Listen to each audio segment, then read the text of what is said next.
नमस्कार विद्यार्थियों। हम लोगों ने पद्माकर के गंगा महिमा विषय कवित पढ़े। पद्माकर ने श्रृंगार, युद्ध वर्णन, भक्ति, विरक्ति जैसे विभिन्न भावों को अपनी कविता में निबद्ध किया है। उनकी ऋतु वर्णन विषय कुछ कविता हमारे पाठ्यक्रम में है। आज हम उनका अध्ययन करेंगे। आइए पढ़ते हैं। पात बिन किन्ह ऐसी भांति गन बेलन के परतन चिन्ह जे लरजत लुंज है। कही पद्माकर बिसासी या वसंत के सो ऐसे उत्पात गात गोपिन के भुंज है। ऊधो यह सूधो सो संदेशो कही दीजो भलो। हरी सो हमारे यहाँ न फूले वन कुंज हैं। किंसुक गुलाब कचनार ओ अनारन की डारन पे डोलत अंगारन के पुंज है। पद्माकर की एक रचना है जगत विनोद, जो उन्होंने जयपुर की राजा जगत सिंह के आश्रम में रहते हुए लिखी थी, और यह लक्षण ग्रंथ परंपरा की रचना है। उसी से यह है 380वां छंद है जगत विनोद का। यह प्रकृति वर्णन काव्य शास्त्रीय मान्यताओं के अनुसार दो प्रकार से होता है। एक रूप है आलंबन का। आलंबन रूप में प्रकृति वर्णन, जहाँ जैसे पंत जी का जो प्रकृति वर्णन प्राय आलंबन रूप की प्रधानता है। जब कवि सीधे सीधे प्रकृति को देखकर प्रकृति का ही वर्णन करता है तो वह आलंबन रूप में प्रकृति वर्णन है। लेकिन प्रकृति वर्णन के माध्यम से कवि मन के भावों का वर्णन करता है। मन के भाव उद्दीप्त हो रहे हैं या उससे प्रभावित हो रहे हैं, तो वह रूप है, वह उद्दीपन रूप है। यहाँ प्रकृति का उद्दीपन परक वर्णन है। वसंत के आगमन पर प्रकृति में जो परिवर्तन होते हैं वे सुखद होने चाहिए, किंतु यहाँ जो प्रसंग है वह यह है कि कृष्ण गोकुल छोड़कर मथुरा चले गए और उद्धव वहाँ संदेश लेकर आए गोपियों के पास में। भ्रमर गीत प्रसंग से आप परिचित हैं भली भांति। तो ब्रज में कृष्ण के बिना वसंत कैसा लग रहा है, उसका वर्णन है उद्दीपन रूप में। यानी विरह उद्दीप्त हो रहा है प्रकृति के स्वरूप को देखकर वसंत ऋतु के आगमन से, इसलिए उद्दीपन रूप में प्रकृति वर्णन है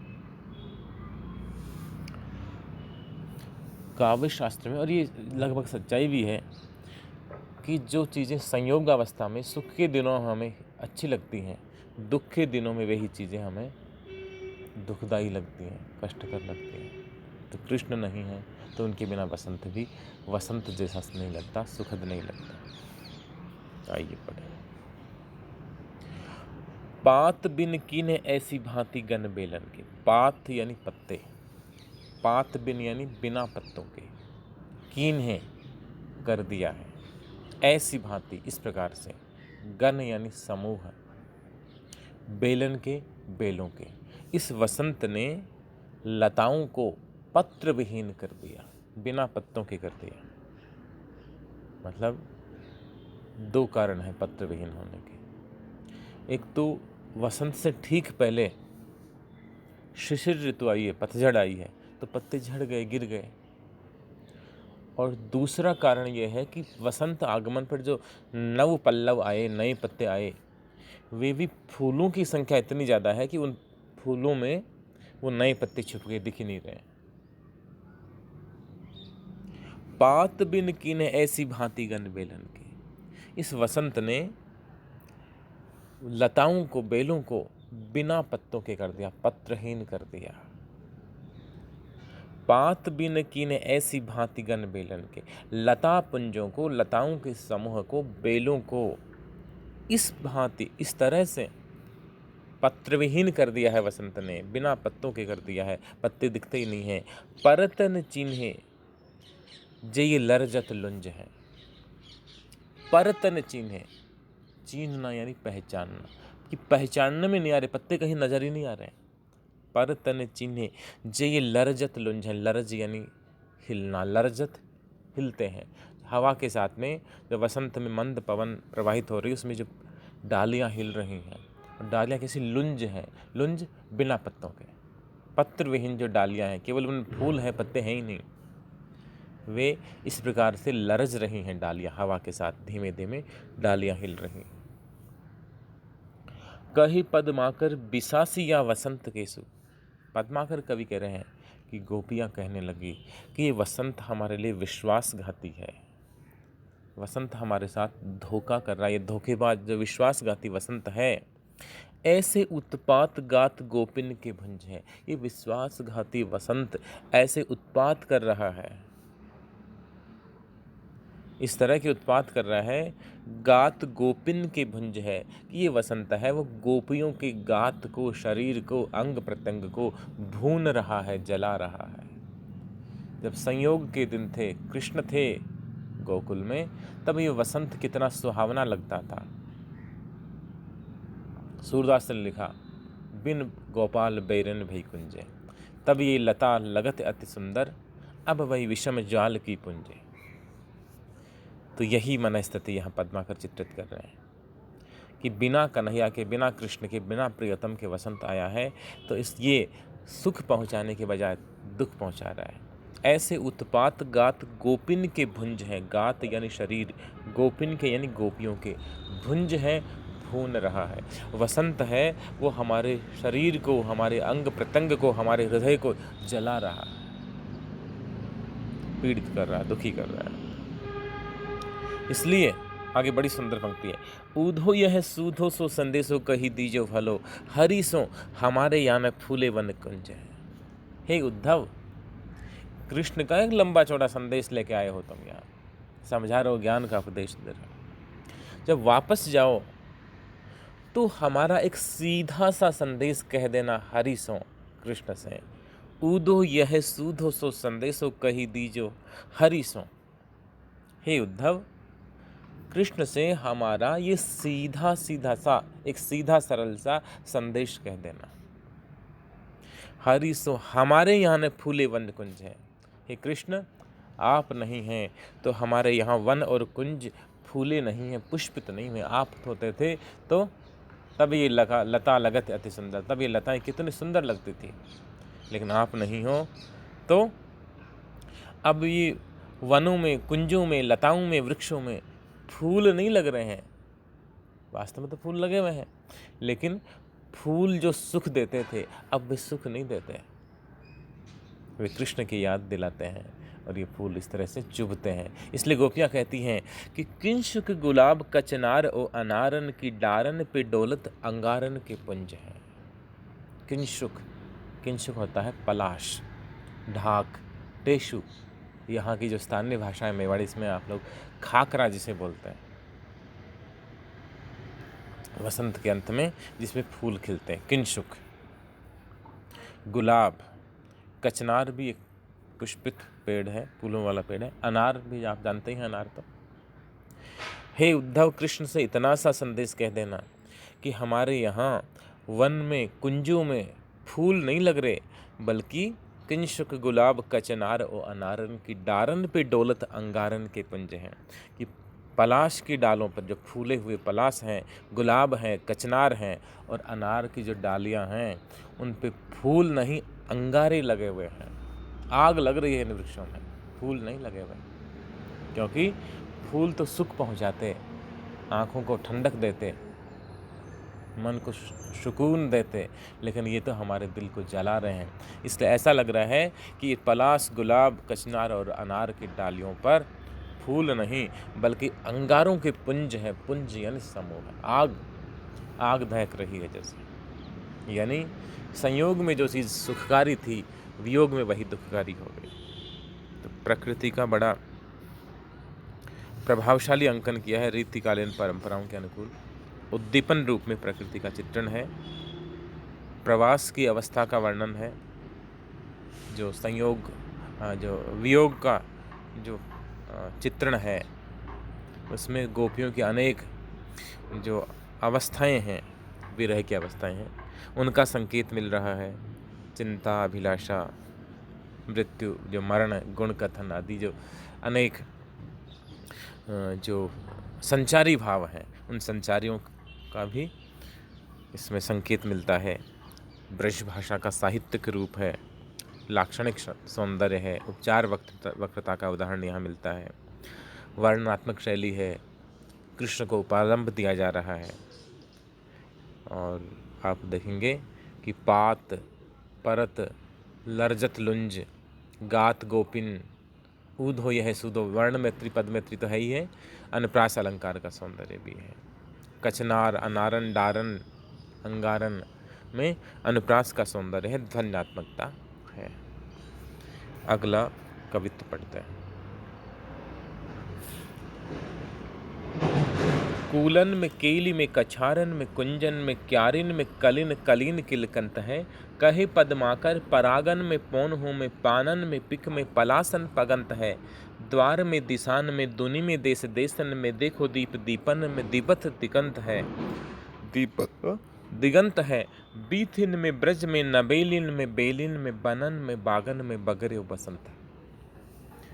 पुनः पद्माकर वसंत ऋतु का वर्णन कर रहे हैं और पिछले कवित्व में उद्दीपन रूप में प्रकृति का वर्णन था, अब आलंबन रूप में प्रकृति है। किसी की विरह दशा या संयोग श्रृंगार को उद्दीप्त करना, उसे बढ़ा चढ़ा कर दिखाना, उसके प्रभाव को जो आश्रय है, आलंबन है, उनके मन पर क्या प्रभाव पड़ रहा है, ऐसा कोई वर्णन यहाँ नहीं है। यहाँ सीधी सीधी प्रकृति है और कवि है। वसंत ऋतु आ गई है, अब वसंत की शोभा पूरी प्रकृति में है। कूलन में, कूल यानी किनारा, नदी का किनारा है, उन नदी के तटों पर। केली में, केली यानी क्रीड़ाएं, प्रेम क्रीड़ाएं हैं, प्रेम में जो क्रीड़ाएं हैं, ललित क्रीड़ाएं। कछारन में, कछार होती है नदी तट की रेत, नदी के जो तटवर्ती प्रदेश है जहाँ कुछ मिट्टी पानी के प्रभाव से उसमें जो सीलन रहते हैं, दलदली हो जाती है, वो कछार है। कूलन में, केली में, कछारन में, कुंजन में, कुंज होते हैं लताओं और पेड़ों के झुरमुट।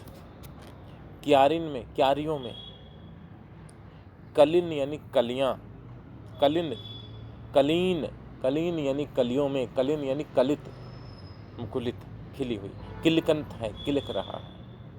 कूलन में, केली में, कछारन में, कुंजन में, क्यारिन में, कलिन कलीन किलकंत है। अब सीधा सीधा आपने पूरे कवित्व में देखना अनुप्रास का जो वृत्तानुप्रास भेद है, कै कै वर्ण की कितनी आवृत्ति हुई है, कहीं पै वर्ण की, कहीं दै वर्ण की, बै वर्ण की, पूरे कवित्व में ही अनुप्रास की छटा देखने लायक है। क्यारियों में कलिन कलीन किलकंत है, कलियां हैं वो खिलखिला रही हैं, पूरा वसंत है, उसका वैभव। कूलन में, नदी कूल पर, नदी के तट पर, और नदी तट पर जो प्रेमियों द्वारा की जा रही क्रीड़ा है, केली है, उसमें। कछारन में, नदी तट की कछार पर, रेती पर, और कुंजों में, क्यारियों में, और क्यारियों में खिली हुई सुंदर कलियों में वसंत खिलखिला रहा है, किलक रहा है। कहे पद्माकर परागन में पौन हो में, पानन में पिक में पलासन पगंत है। कहे पद्माकर, पद्माकर कवि कहते हैं कि परागन में, फूलों के पराग में, मकरंद में, पौन हो में, पवन में, वायु में, जो शीतल मंद सुगंधित पवन बह रही है वसंत में, उस पवन में भी, और पानन में, पान यानी पत्ते, जो पेड़ पौधे हैं, लता वृक्ष हैं, उनके पत्तों में, और पिक में, पिक यानी कोयल, कोयल के स्वर में भी वसंत का प्रभाव है। और पलासन, और वसंत ऋतु में जो पलाश के वृक्ष फूले हुए हैं, पलाश का जो पेड़ है, खाखरा जिसको आप लोग कहते हैं, टेशु किंसुक ढाक कहा जाता है। आप लोग देखते हैं कि जब उसमें पुष्प आते हैं, यहाँ तो होता है ये पेड़, इसलिए आप लोगों ने आराम से देखा होगा, जब उस पेड़ में फूल आते हैं तो पत्ता एक भी नहीं रहता, और पूरा पेड़ है वो फूलों से, लाल फूलों से लद जाता है। इसलिए इसे वन की आग कहते हैं कि जंगल में दहर दहर दहकते हैं टेशु, रघुवीर शाह ने लिखा था कभी। तो पलाशन पगंध, पलाश की जो वृक्ष हैं उन सब में वसंत पगा हुआ है, सब जगह वसंत समाया हुआ है। याद आते हैं महाप्राण निराला, फागुन की शोभा अट नहीं रही है। इतना वैभव, इतना सौंदर्य फागुन का, वसंत का इतना सौंदर्य कि जैसे वह परिहे मन रूप अबे धर से, मानो धरती पर चूक उड़ेगा, इतना वैभव, इतना सौंदर्य। पानन में पिक में पलासन पगंत है, वृक्षों के पानन में, पत्तों में, कोई पिक में कोयल के स्वर में, और पलाश के फूले हुए वृक्षों में, पुष्पित वृक्षों में वसंत पगा हुआ है, समाया हुआ है। द्वार में, द्वार द्वार में, घर घर में, द्वार द्वार में, दिशान में, प्रत्येक दिशा में, दूनी में, दूनी यानी दुनिया, दूनी में दुनिया में, देश देशन में, देश देश में, देखो दीप दीपन में, देखो हर द्वीप महाद्वीप में दीपत दिगंत है, दीपत यानी दीप्त हो रही है, वसंत की शोभा है, वसंत की दीप्ति है, वह दिगंत तक व्याप्त है। दिग यानी दिशा, दिगंत यानी दिशाओं का जहाँ तक अंत है, क्षितिज तक जहाँ तक नजरें जाती हैं वसंत की शोभा दिखाई देती। अतिशयोक्ति अलंकार का प्रयोग भी है कि द्वार द्वार पर, हर घर घर में, द्वार द्वार में, दिशा में, प्रत्येक दिशा में, दूनी में, पूरी दुनिया में, देश देशन में, हर देश में, देश देश में, और देखो दीप दीपन में, देखो हर द्वीप महाद्वीप में दीपत दिगंत है, सारी दिशाएं वसंत की शोभा से, उसकी आभा से, सौंदर्य से दीप्त हो रही है। बीथिन में, बीथ यानी गली, जो गलियां, बीथिन में, ब्रज में और ब्रज की गलियों में वसंत की शोभा है। बीथिन में, ब्रज में, नवेलिन में, और ब्रज की जो नई नवेली युवतियां हैं, गोपियां हैं, उनमें जो यौवन जागृत हो रहा है वसंत के आगमन से। वाल्मीकि रामायण में लिखा है द्रुमा स पुष्पास्त्रियः स कामा, तो द्रुम है वो पुष्प युक्त हैं, वो हैं वह कामना युक्त हो रही है। तो बीथिन में, ब्रज में, नवेलिन में, जो नव युवतियाँ हैं उनके हृदयों में, और बेलिन में, बेलिन बेलों में जो लताएं हैं उनमें, और बनन में, बागन में बगर्यो बसंत है, वनों में और बागन में, बगीचों में, वनों और उपवनों में बगर्यो वसंत है, वसंत है वह बगरा रहा है, वसंत है वह चारों ओर व्याप्त है, वसंत की शोभा है वह हर ओर छाई हुई है। बहुत प्रसिद्ध कविता है ये पद्माकर का। रीतिकाल में जो ऋतु वर्णन के लिए सेनापति कवि बहुत चर्चा में रहे, प्रसिद्ध रहे हैं, लेकिन सेनापति की ऋतु वर्णन को यदि कोई टक्कर इस काल का कोई कवि देता है तो वह पद्माकर है। धन्यवाद। अगले कविता हम अगली क्लास में पढ़ेंगे।